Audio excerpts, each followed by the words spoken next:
sanki beyni filtrlənmiş insanlar çıxır məscidin içindən. Halbuki elə deyil. Yəni bunun elə şeylə yaxından uzaqdan əlaqəsi. Yəni bilirsiniz nəyə bənzəyir bu? Hər hansısa bir nəfərə görə biz toplu şəkildə hökm verməyi öyrənmişik. Qəti şəkildə məsələn qadağa qoyurlar ki, universitet dinin yaşandığı yer deyil.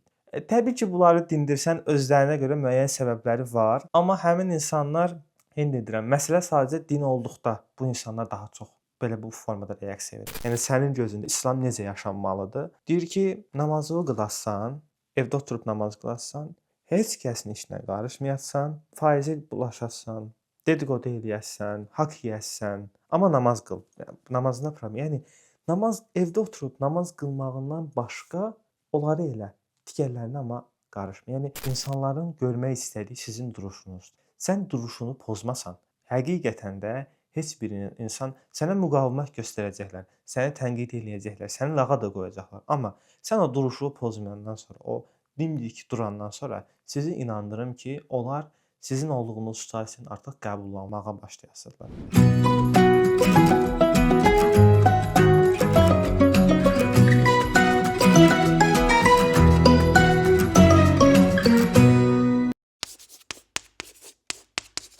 Hər birinizi salamlayıram.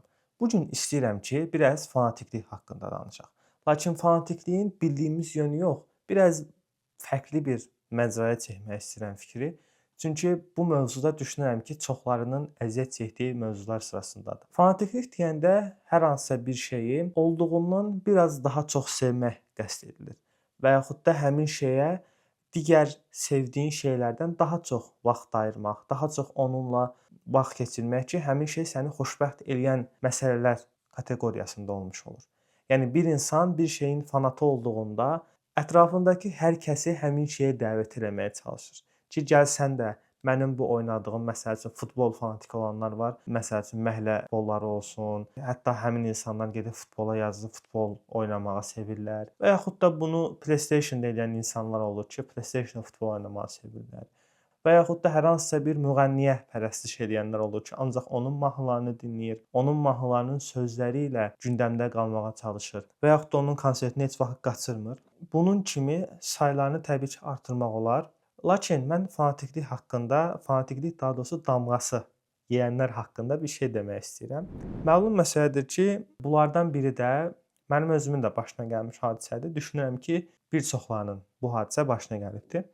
Dini cəhətdən fanatik adlandırılmaq. Yəni bir insanın din yaşamağını görüb, onun İslamı qəbul etdikdən sonrakı həyatındakı olan o dəyişiklikləri görəndən sonra, insanlara qarşı daha diqqətli davranmağa çalışdıqdan sonra, daha çox öz yaşlıqlarını artırmağa çalışanda həmin insana vurduqları damğanın adıdır fanatiklik damğası. Yəni fanatik müsəlmansan. Yəni sənin fikrin, düşüncən ancaq dini yaşamaqdır. Əslində bu reallıq bu olmalıdır, lakin o insanlar həmin o dini yaşayan insanlara elə sərt reaksiyalar verirlər və bu insanlar yeri gələndə özlərini sorğu-sual etməyə çalışırlar. Görürsən, həqiqətənmi sərt bir şəkildə din yaşayıram deyə özünə sual vermiş ola bilər.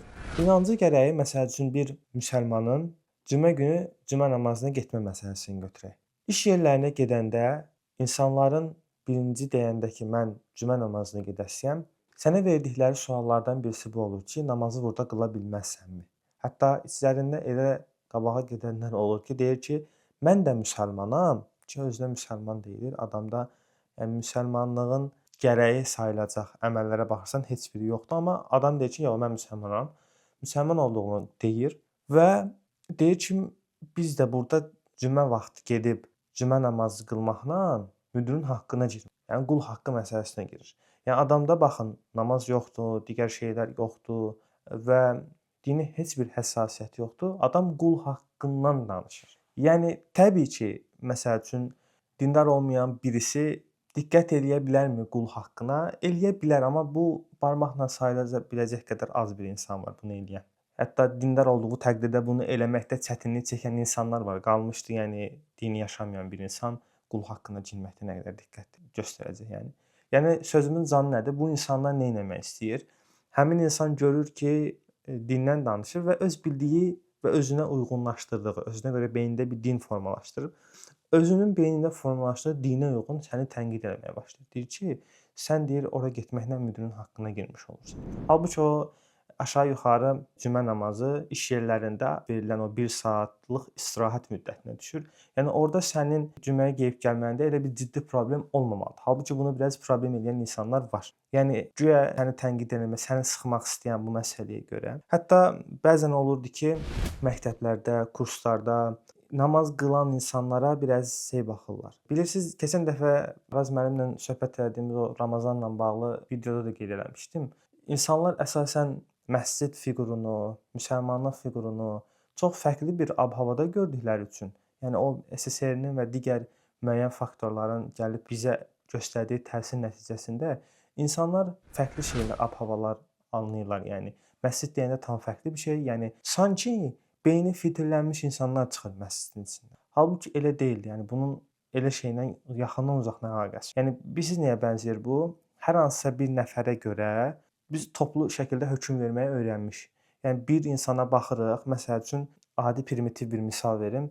Bir hicablı qadının hicabına yaraşmayan bir hərəkət edəndə hamıya deyir ki, hicablı qadınların hamısı belədir. Yəni bir qadına baxaraq ümumi bir qərar vermiş oluruq. Halbuki məsələn örtülü olmayıb da müəyyən hərəkətlərə, yəni qadınlara baxıb da bütün qadınlar belədir desən sənə deyəcəklər ki, sən nə danışırsan ya, bu nə deməkdir? Amma bunların o dedikləri ilə sənin dediklərin arasında heç bir fərq yoxdur. Yəni tərəziyə qoysan eyni səviyyədədir bunlar. Sən bir hicablı qadına bu elədiyi hərəkətdən görə bütün hicablı qadınlar belədir düşüncəsinə sahibsənsə, onda hicabı olmayan qadınlar da bu hərəkəti eləyəndə bütün qadınlar belədir düşüncəsinə sahib olmalıdır. Yəni bunlar arasında heç bir seçkilik olmamalıdır. Çünki bəzi insanların həqiqətən də məsələsi sadəcə dindir. Yəni bir insanların ilişmək istədiyi, insanları incitmək istədiyi yer dindir. Yəni belə insanlarda bir insan hicabına çox önəm verirsə, bir insan namazına çox önəm verirsə, məsələn iş saatlarında mən indi kişilərdən misal verirəm. Bəzən olur ki, yəni siqaretə aidli olan insanlar var, gedir siqaret çəkir və yaxud da təbii ehtiyacını görmək üçün müəyyən vaxtlarda istifadə edir bundan. Yəni çölə çıxır, hava alır. Yəni bunu edən insana heç nə demirlər, amma bir insan gedib həmin vaxtlar ərəfəsində, yəni bu adam siqaret çəkmir, amma gəlir namaz qılır. O adam insanların gözünə daha çox batır. Çünki bu adam gəlir namaz qılır. Burada qul haqqından danışırlar ki, halbuki o siqaret çəkən adam çıxır siqaret çəkir, yəni ona heç kəs heç nə demir. Niyə? Çünki o bir şeyə aludə olub və onu çəkməsə əlləri əsəsidir, özünü çox pis hiss eləyəsidir və buna rəğmən nə edirlər? Sakit qalırlar ki, yox, o yəni pis vəziyyətdədir. O bunu eləməlidir. Amma sən namazı sonra da qəzasını qıla bilərsən. Belə bir söz də deyirlər. Sonra qəzasını qılarsan. Təbii ki, təəssüflər olsun ki, bəzi insanlar ehtiyacı olduğu üçün işləmək məcburiyyətində qalır və dinindən taviz vermələrini istəyəndə, yəni dinindən keçmələrini istəyəndə çox insan bunu edir. İş yerlərində məsələn müdir konkret bir qadağa qoyur ki, burada namaz qılınmayasıdır. Hətta təhsildə, universitetlərdə də bu şeylər var. Yəni rektorların bəziləri deməyəcəm, amma bir neçəsi var ki, onlar artıq qəti şəkildə məsələn qadağa qoyurlar ki, universitet dinin yaşandığı yer deyil. Təbii ki, bunları dindirsən özlərinə görə müəyyən səbəbləri var, amma həmin insanlar indi deyirəm, məsələ sadəcə din olduqda bu insanlar daha çox belə bu formada reaksiya verir. Yəni insanı yandıran da odur ki, əgər bu insan həqiqətən də ümumə xitab edən bir insan tipajı olsaydı, onun yəni insanların o din ayrımı qoymadan digər insanlar da fərqli bir rəftar göstərsəydi elədikləri hərəkətə uyğun ki, universitetlərdə nə hadisələr baş verdiyini, yəni universitetdə oxuyan tələbələrin böyük əksəriyyətində hamı aşkardır, bilir nədir. Onlara heç nə deməyib bir insan namaz qılırsa, namaz qılan insana problem edirlərsə, bu o insanların həqiqətən də düşüncələrində səmimi olmadığını göstərən. Çünki əgər sən səmimisənsə, bir problem görürsənsə, digər problemlər qalıb qıraqda, sənin məqsədin ancaq dindar olanlarlandırsa, bu həqiqətən sənin kininin, dinə qarşı olan kininin göstəricisi sayılır. Və beləliklə iş yerlərində olsun, məktəblərdə olsun, universitetlərdə olsun, din ayrımına gətirib çıxardır. Və nə edirlər? İnsanları bu şəkildə dini yaşamaqdan kənara çəkmək istəyirlər. Bilirsiniz, ən çox da nəyə görə belə insan tipajından uzaq qalmağa çalışırlar?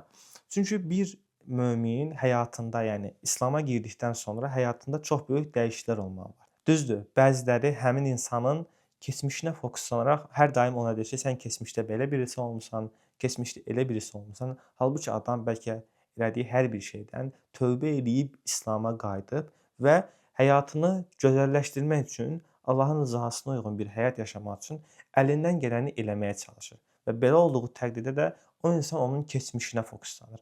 Bu insanların öz həyatına baxanda da bu insanlar ancaq öz həyatında keçmişlərə fokuslanan insanlardır. Ona görə də ətrafında insanlar ancaq keçmişinə fokuslanır ki, o insan keçmişdə belə birisi olub. Hətta bir ifadə var ha, bu ifadəni açığı heç sevmirəm. Çünki bu molla məsələsində də danışacağam.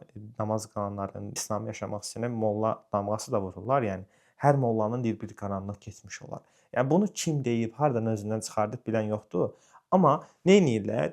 İnsanlara sadəcə insanların ki, guya o həmin o insan, onu deyən insanların çoxsunun keçmişinə baxsa sizi inandırım ki, var ha. Yəni onların keçmişi daha bərbad gündədir. Yəni öz burnunun ucundakı məsələləri görmür, amma qarşıdakı insanı çox rahat tənqid eləyə bilir. Burdan mövzu açılmışkən molla məsələsini də qeyd etmək istəyirəm. Namaza təzə başlayan insanları bir növ adam yeni başlamısan, içində yeni bir duyğular var, fərqli bir ab-havadasan, mənəvi cəhətdə çox fərqli bir ab-havada olursan. Belə olduğu təqdirdə insan neynirlər? Sən dini yaşamağa çalışırsan, hər şeydə insanların neynirsən? Namaza təzə başlayanda insanların elədiyi səhvləri birbaşa üzünə deməyə çalışırsan. Biraz o dediyim kimi, həmin o namaza başlayanda olan biraz o necə deyim, qaz mı deyim, biraz o həvəsdən dolayı, daha çox həvəsin o zirvə olduğu dönəmlərdən dolayı, biraz üslub bilmədiyindən dolayı biraz daha çox reaksiya verə bilirsən insanlara və sənin o verdiyin reaksiyalara görə o insanlar sənə deyir ki, sən də başımıza molla olmusan.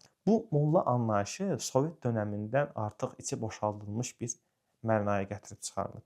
Yəni əvvəl molla deyəndə mədrəsələrdə təhsil almış, elm görmüş, savadlı, hər kəs tərəfindən hörmət olunan, savadlı bir insan, yəni qıraqdan çıxma bir adam nəzərdə tutulmurdu. Amma indi molla deyəndə insanın gözünün qabağında sadəcə yaslarda Quran oxuyan, hətta oxuduğunu belə nətəcədə oxuyan, yəni Qurana yaraşmayan tərzdə avazlar eləyib, muğam formatında oxuyan, yəni Quranı hörmətsizləşdirən insanlara molla deməyə başlayırlar və sən də yeni bir qayda çıxardanda ona molla damğası vururlar. Bunu da ümid edirəm ki, bu SSRİ-nin bizə vurduğu böyük bir damğadır. Bunun yavaş-yavaş artıq ətrafımda da görürəm ki, biraz yeni şuurlu gənclərin olması nəticəsində bu fikir də yavaş-yavaş Allahın izni ilə elə Sovet dövrünün düşüncəsində qalmış insanlarla birlikdə aradan çıxıb gedəsidir.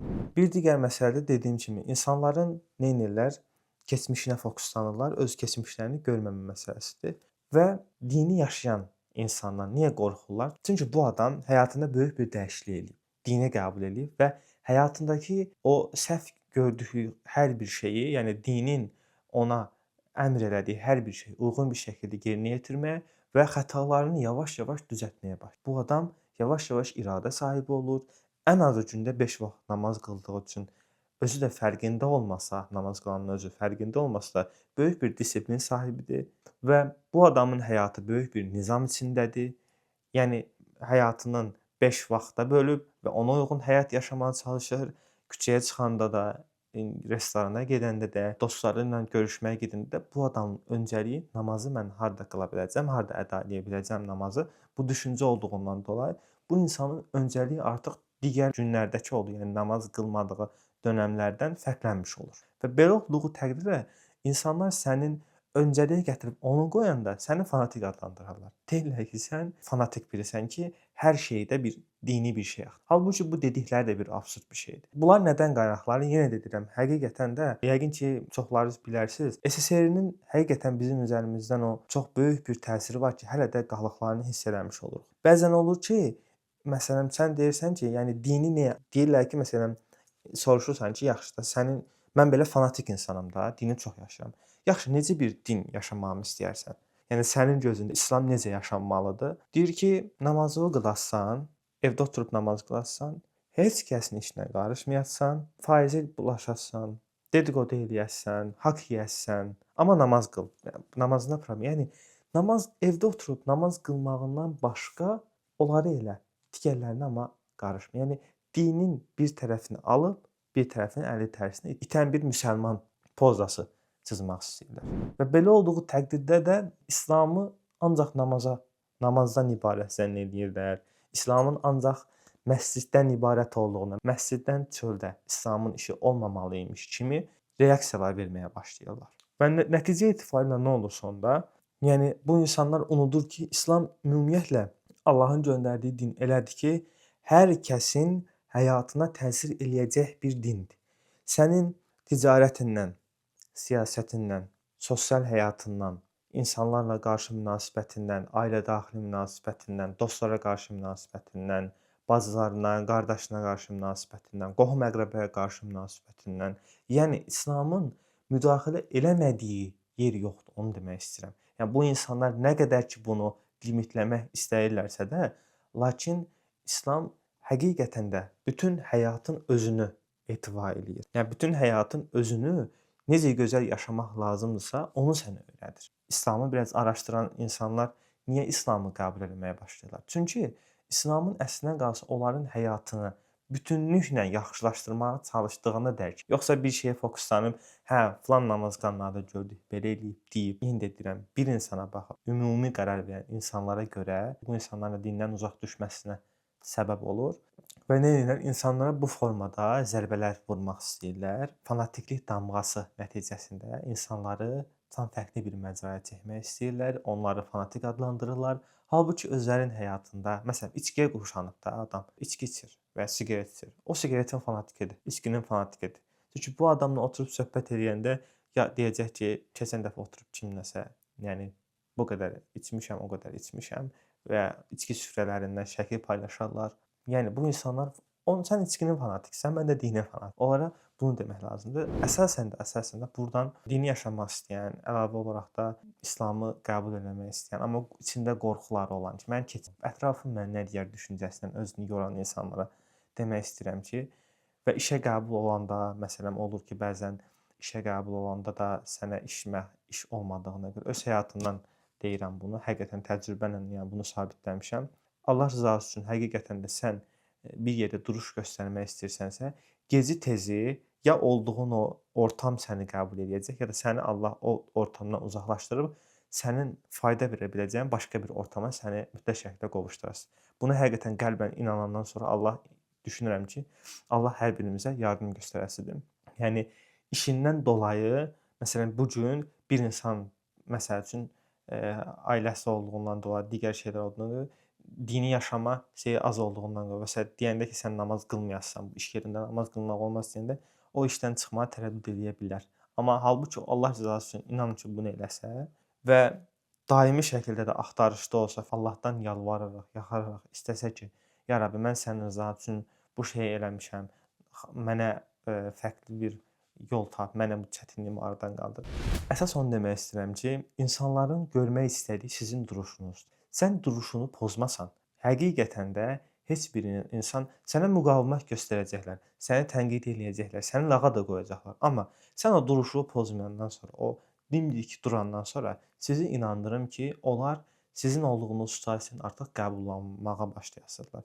Çünki onların tənqidi, onların eləmək istədiyi əslində özlərinin bacara bilmədiyi şeyləri eləməkdir. Yəni bu insanlar özləri nə isə bacarmır, bacaran bir insan görəndə də onu tənqid edib aşağı çəkmək istəyirlər ki, qoy özlərini vicdan əzabı çəkməsinlər ki, mən niyə daha qabağa gedə bilmirəm, həmin o insan qabağa gedib. Ona görə başımıza nə hadisə gəlirsə gəlsin, duruşumuzdan tavizlər verməyək, yəni duruşumuzdan əksiklik göstərməyək ki, həmin insanlar bizim öz inancımızı, öz düşüncəmizi, necə yaşadığımızı qəbullanmaq istəyirlərsə qəbullansınlar. Qəbullanmasalar belə də ən azından artıq sənə bir şey deməməyə başlayacaqlar. Çünki bilirlər ki, sənin bir sərhəddin, bir qırmızı xəttin var. Bunu da deməyə çəkinməyin. Yəni iş yerlərinə gedəndə olsun, digər yerlərdə gedəndə olsun, insanlar səni bu formada qınayırlarsa, qoy qınasınlar. Yəni mən içki süfrəsində oturmuramsa, buna görə tənqid olunuramsa, qoy eləsinlər məni tənqid. Tənqidlərin heç biri mənim vecimə deyil. Bunu demək lazımdır. İnancım gərək bir şey eləmək istəyirəmsə və bu mənə Allahın göndərdiyi din tərəfindən də bu mənim üçün daha xeyirlidirsə, mən onu eləməkdən niyə çəkinim ki? Niyə insanların tənqidi mənə daha üçün dəyərli olsun? Mənim üçün əslində yenə də deyirəm, mən məsəl üçün bir İslamda bir kişinin bir qadınla görüşməyəndə bəziləri səni lağa qoya bilər. Sənə deyə bilər ki, nətər yəni bu dövrdə sən qızla görüşməyəsənmi? Qızla əllə tutmayasanmı? Deyə bilər. O özü də bu hərəkətə uyğun olmayan bunun əksini hərəkətlərini də edə bilər. Eləsin. Amma mən bu həyatda dik durmağa çalışıram. Burada dik duracağam, görüşməyəcəm. Bu İslamın mənə verdiyi düşüncədir. Mən bu formada düşünürəm. Qoy mənə desinlər ki, sən heç nə bilmirsən, sən mollasan, qoy desinlər. Onların molla deməyindən mən heç vaxt molla olmayasam, yəni. Bir də son olaraq bunu da qeyd etmək istəyirəm ki, bir insan sizə molla deyirsə, sən qadınla görüşmürsənsə, sən daimi səni tənqid edən, lağlağı eləyən, nə danışdığını bilməyən insanlar var. Daimi səni tənqid edir, daimi lağlağa qoyur, hər şeyi lağlağıya qoyur. O insanlara duruş göstərəndə, yəni mən buyam qardaş. Mənim duruşum budur. Mən öz inancımdan taviz verməyən birisiyəm, yəni. Bu formada qalmağı da istəyirəm. Sən özün necə yaşamaq istəyirsənsə, hesabını onsuz da verəcəyin Allahdır. Mənə hesab verməyəsən, mən də sənə hesab verməyəcəm. Mən bu formada yaşamaq istəyirəm. Ümid edirəm danışmaq istədiyim mövzu hər birinizə aydın oldu. Həyatımızı gözəl bir şəkildə yaşamağımızın ümidi məni dinlədiyiniz üçün təşəkkür edirəm. Videomu bəyənərək, paylaşaraq mənə dəstək olsanız şad olaram. Mənim baxdığım məsələsini əksər insanlar baxıb abunə olmadan keçirlər.